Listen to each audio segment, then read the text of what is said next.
Morning, gang. Day 2 and probably part 2 of the video. It won't run in order. There will be you will see some of yesterday's footage in this one. It's just how it's come out on the recording. So I was looking in this vat yesterday, admiring some of the fish in it. Unfortunately can't turn the air off or the water off, but hopefully you'll be able to see some of them when I flip you around.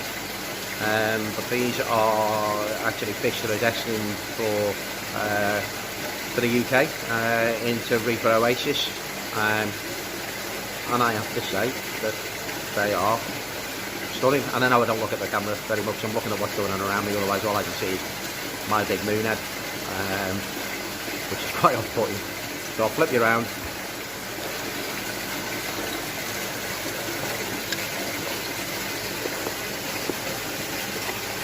And we'll see if we can see some of these fish. I've got the stick on today, so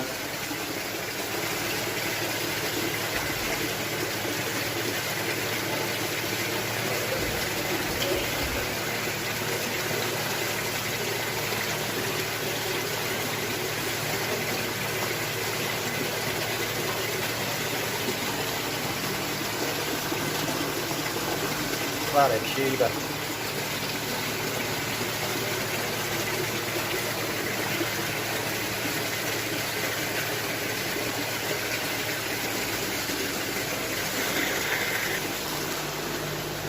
So yeah, some absolute crackers. Got myself a cheap selfie stick yesterday. By cheap by twice. I can see this phone ended up in a lake. So we'll have another mooch around. I think all of these vats are destined for Reaper Oasis. So we'll flip you around. We can knock the air off in this one.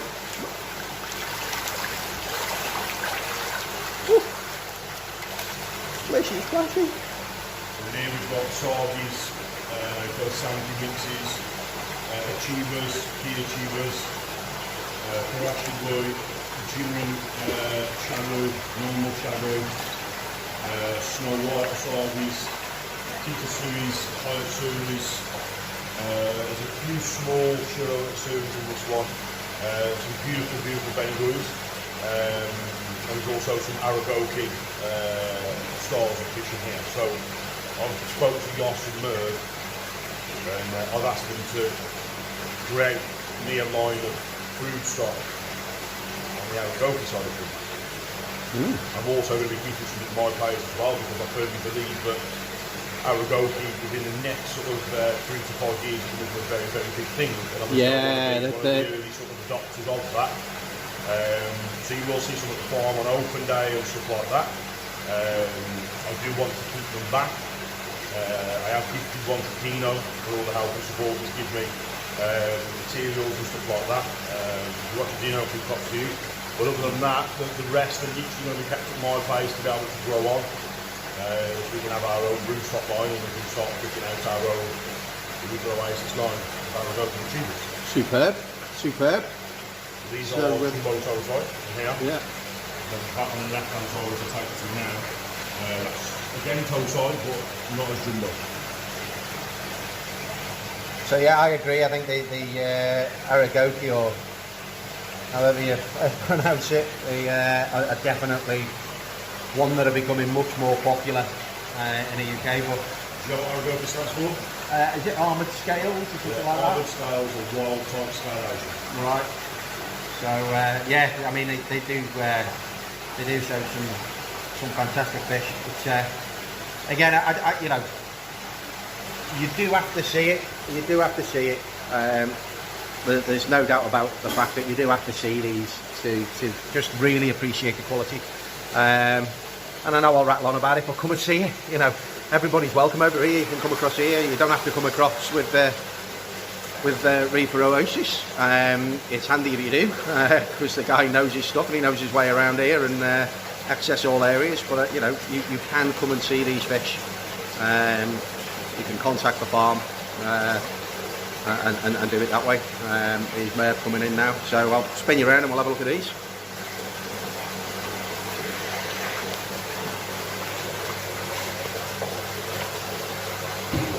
So similar kind of mix in here, Jack?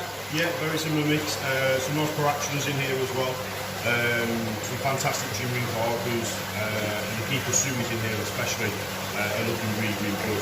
There's a lot of Kindai in here as well. So we've got Kindai Showa, Kindai Tsuri. Just trying to find more. I can print out relatively easy enough.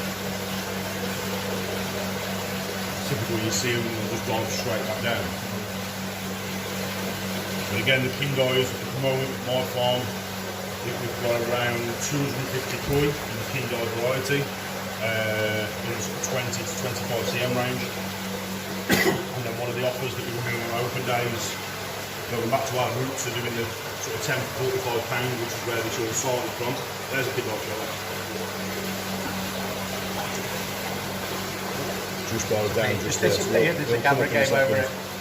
So we're going to be doing the 10 to 45, and within the 10 to 45, we have a lot around the sort of 10 to 15 cm range that have the Kindai varieties in there. And the Kindai varieties are not something we're going to see for the next 2 years. It was a spawn that we tried last year just to see how it would turn out, and it turned out fantastically well. So Jos and Merv have been tasked this year by Ernest and myself to really honing on that sort of Kindai range, because it's a fish that's very few and far between in the market, so to be able to have one, yeah, it's been very painful. Yeah, we were looking yesterday at the at some of the brood stock, and some of the fish that have already been developed on that line, and they were superb. Merv was waxing lyrical about them, and yeah, some fantastic fish. So we'll have another mooch around. We'll get outside, look at the rest of the ponds, and then we'll go from there. And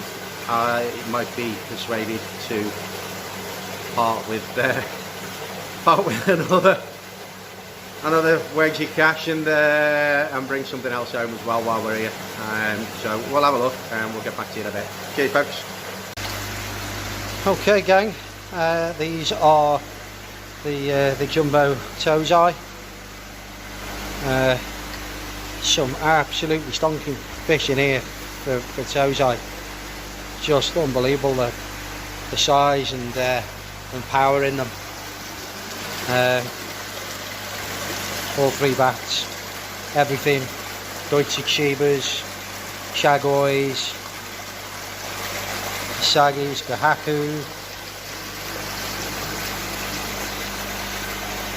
Benny Kikos, Harawakis, Kikasuis, Showers.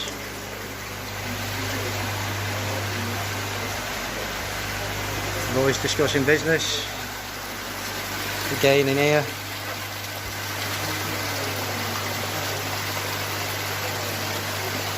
So we're going to try and throw a few bowls together. Jack will be getting some footage, just smashing kin ring check on there. Yeah, we'll get a couple of bowls together and get some footage up. I think Jack might be looking at moving a few on, but you can see the bats across from the various graded koi, what will go back out in the mud ponds. We'll go down and have a look down there in a minute. There's a special vat down there. Absolutely superb stuff. So yeah, we'll have a look through it and get back to you in a very short while. So this is a vat that Jack's bought, Yoshikigoi mix.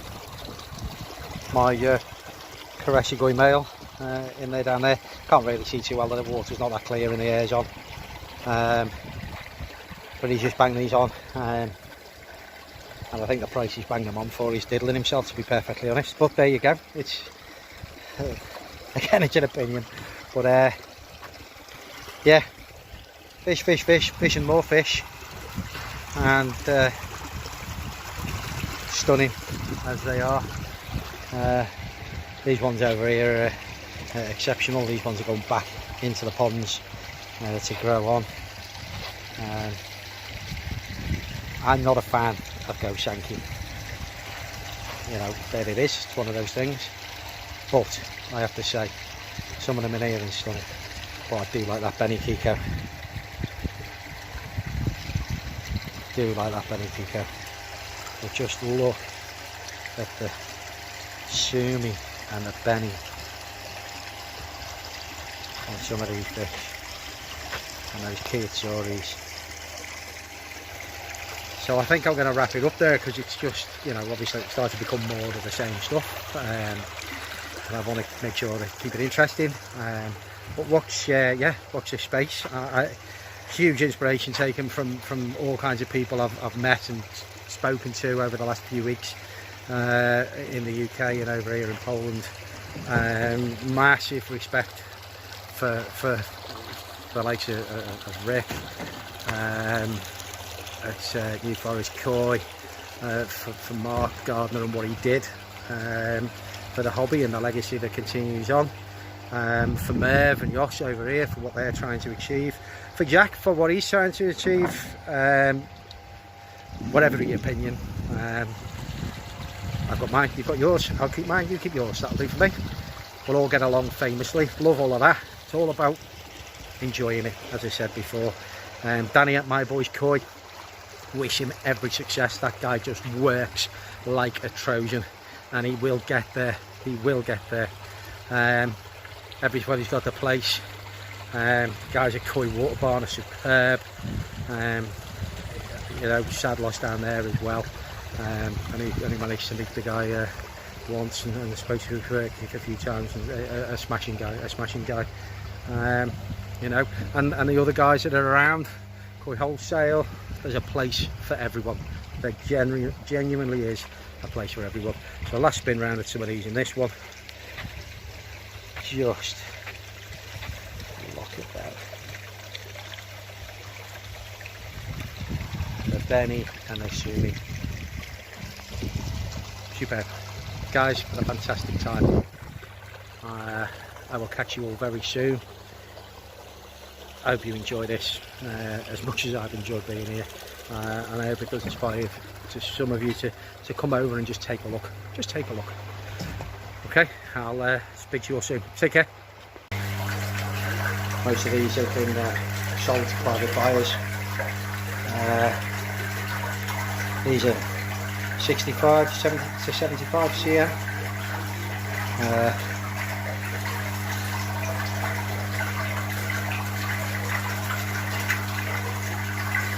Some beautiful fish. Could even knock the air off really. Come back and have another look. It's yeah, just amazing fish. Alright gang, so we got some jumbo chozai asagi. These look to be all Ginrin, I think. So you've got Ginrin, normal asagi and snow white asagi here as well. Okay, there are some snow whites in here as well.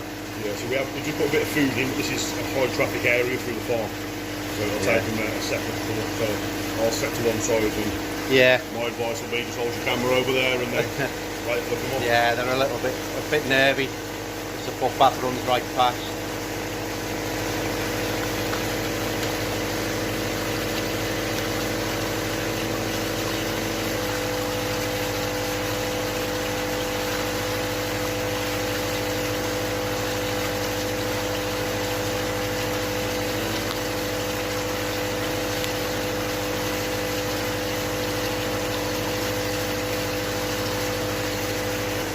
Yeah, I think they're going to stay down at the bottom for a while, so we can come back to them. But we've got another vat of asagi. Where are we? Next door here. Yeah. The challenge asagi for Koi Cave.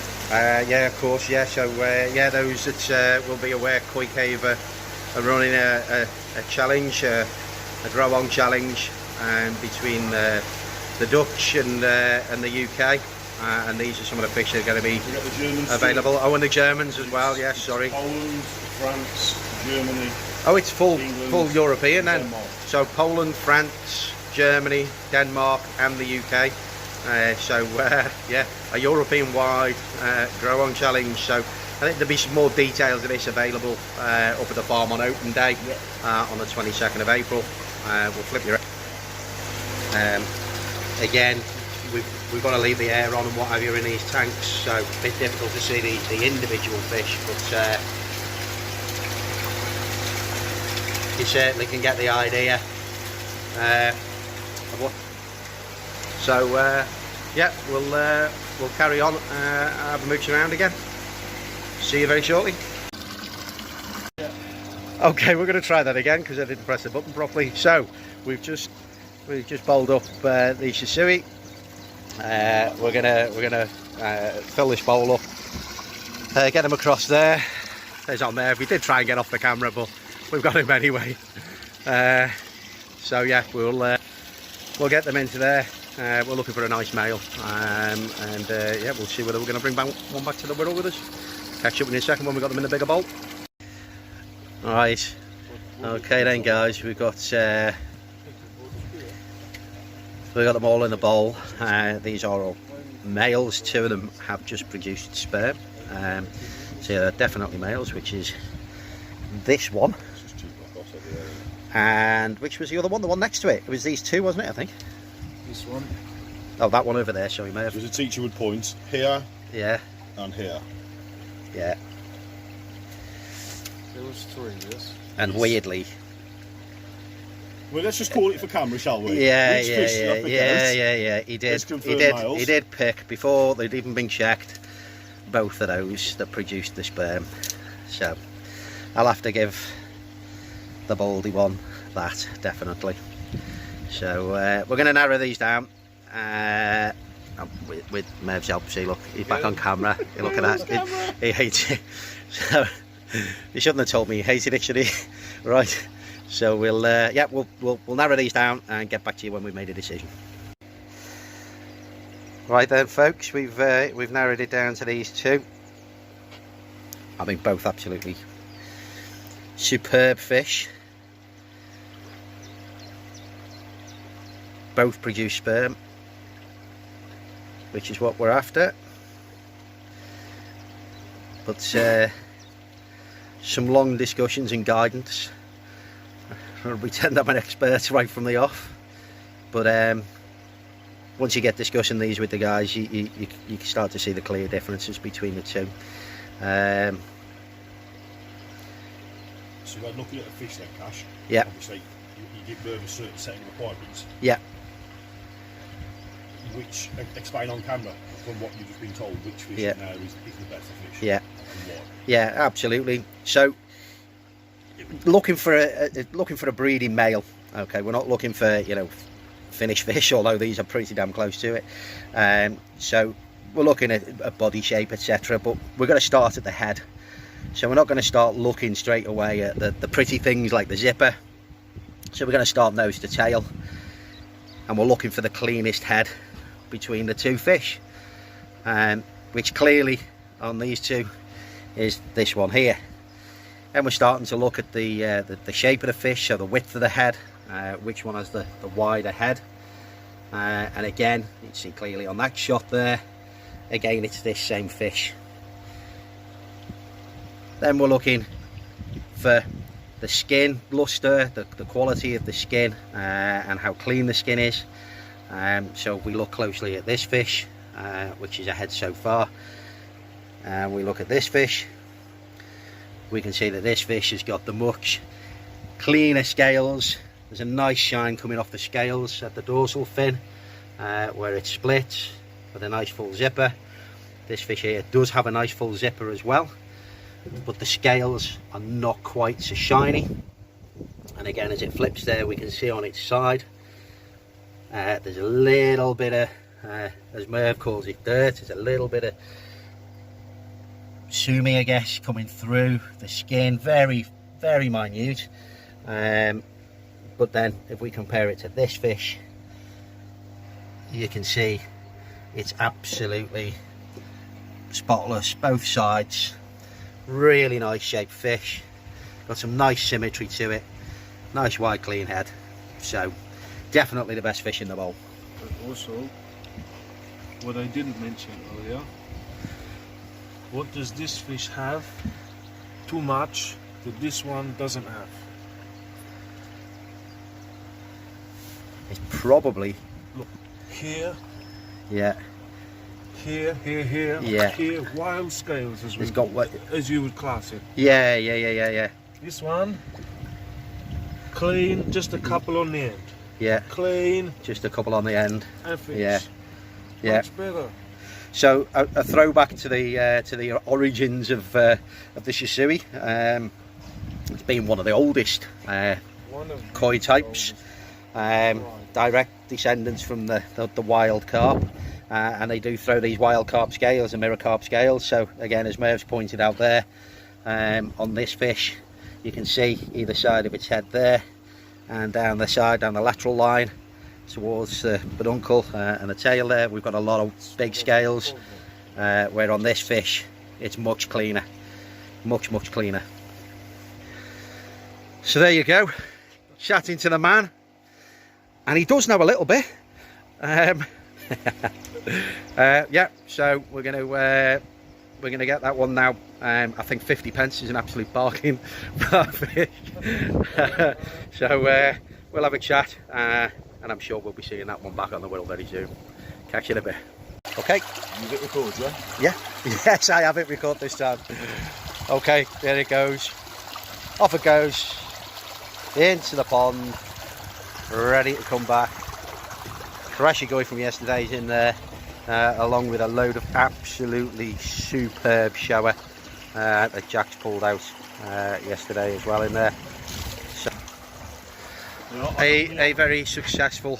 I know Neil Hayward watches your stuff, so this is one that Neil's got as well. Okay, this is one for. Oh, this is Neil. Be a catch and release on my channel. Just be on Okay. Oh, okay. All right. Neil, there you go. Sand shocker bite. That's the one that I didn't realise existed. I have to say, Neil, that is absolutely pristine. It is superb. Never knew. But there you go. So that's gone in there as well. And they're heading back over to the UK some point next week. Being quarantined, but we'll be able to see them on the open day on the 22nd of April there. So yeah, fantastic time. Gonna go and have a look at the ponds, a bit more videoing. I'll probably make this the last one. So again, massive thanks to Merv and to Jack and to Ernst for their hospitality. It's been superb. I haven't had to put my hand in my pocket other than for the fish. I did get my £500 off, which has enabled me to buy one more fish than I was planning on doing. So the guy's been true to his word. Can't fault it. Sun's come out again. It was forecast rain. Absolutely brilliant. Gents, thank you very much indeed. Very welcome. We'll catch you soon. Cheers, folks.